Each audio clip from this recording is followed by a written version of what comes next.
2016 Bengal assembly ఎన్నికల్లో బీజేపీకి కేవలం 3 సీట్లు మాత్రమే వచ్చాయి.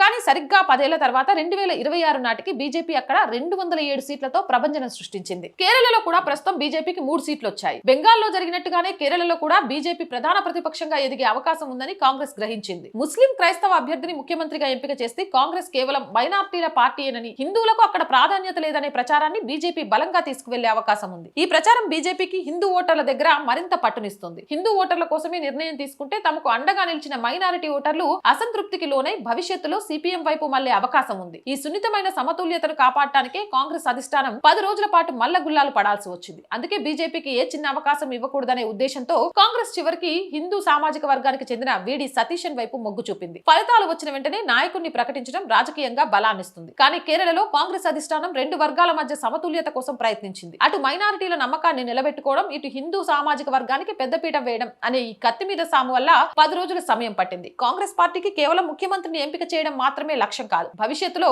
బీజేపీ కేరళంలో ప్రధాన శక్తిగా ఎదగకుండా అడ్డుకోవడం కూడా ఒక ముఖ్యమైన వ్యూహం.